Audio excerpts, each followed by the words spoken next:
Yep. Fait qu'on passe à la nouvelle de l'année ou la storyline là, de l'année parce que tu sais, il y a des nouvelles, ça a été comme un moment. Là. Mais il y a d'autres storylines que tout au long de l'année ont continué à se développer puis à se transformer pour un moment donné de devenir plus grosse et plus grosse et plus grosse. Donc, j'en ai juste 5 ici, le petit top 5, vite, vite. Une mention honorable qui est une mention honorable à toutes les années, mais c'est l'issue de la paix des combattants. Là. Tant que les combattants n'auront pas un union, puis que les combattants n'auront pas une plus grosse part du marché, du pourcentage de revenus de l'UFC, je pense que ça va rester un topic d'actualité. C'est un topic qui réussit à repopper dans les news au moins 2 à 3 fois par année, sinon plus. Fait que comme étant un trending topic à toutes les ans, je le mets en tant que mention honorable, l'issue de la paix des combattants en MMA. Au 5e rang, j'ai l'arrivée de Michael Chandler à l'UFC et le fait qu'il ait quitté Bellator, là, c'était le visage de Bellator, basically. Il a quitté la promotion pour faire le saut à l'UFC. Finalement, ça fait des années qu'on l'attend. Fait que grosse nouvelle.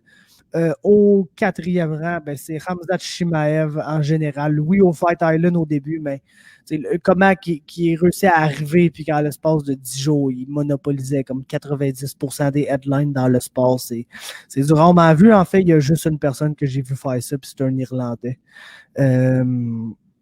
Au numéro 3, c'est Fight Island. L'annonce de Fight Island, l'idée de Fight Island qui se développe jusqu'à juste être un esti de spot bâtard à Abu Dhabi qui est payé par le gouvernement de là-bas pour faire un genre de coup de publicité pour le tourisme. Mais pareil, en termes de combat, en termes d'action, je pense que c'est là qu'on a eu les meilleurs combats. C'est là qu'on a eu le moins de problèmes par rapport à la gestion du Rona.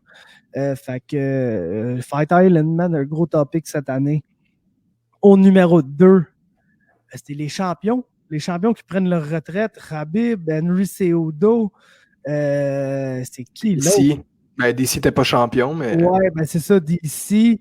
Tu vois beaucoup genre de grands champions, de grands combattants prendre leur retraite. Puis, dans le cas d'Henry Cejudo, c'est straight up. Je pense que c'est relié là, au Fighters Pay là, directement. Là, cet issu-là, je pense qu'Henry Cejudo ne veut pas prendre sa retraite, veut juste faire plus d'argent pour se battre. Puis, il ne pense pas qu'il va être capable de le faire. Fait que tant qu'à ça, il est mieux juste ne pas se battre. Puis, je le comprends très bien. Mais, tu sais, de plus en plus de high profile le fighter qui prennent leur retraite au sommet. Fait que je pense que c'est un gros topic là, cette année de voir autant de champions et de combattants genre légendaires nous quitter pour la retraite. Anderson Silva, man, en fait partie un petit peu. Là. Il était plus champion depuis très longtemps, mais ça a été quand même un des. Puis encore à ce jour, c'est peut-être un des. Pour plusieurs personnes, c'est leur combattant préféré de toute l'histoire du MMA. Fait que c'est une page d'histoire qui s'est tournée. C'est la fin d'Anderson Silva qui se fait péter le nez par Uriah Hall le soir de l'Halloween. Quelle soirée triste.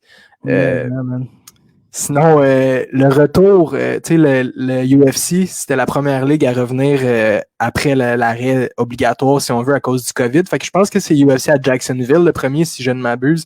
Mais shout-out à Dana White, man. Quel travail incroyable. Ça, c'était le moment de l'année. Toutes les autres ligues sont là. Ben voyons donc, c'est un épais. Dana White, il réussira jamais. Puis un petit peu pour embarquer dans l'idée du Fight Island, même chose. Fight Island, ça a été un coup de génie. Fait que gros travail, man. Gros travail du UFC.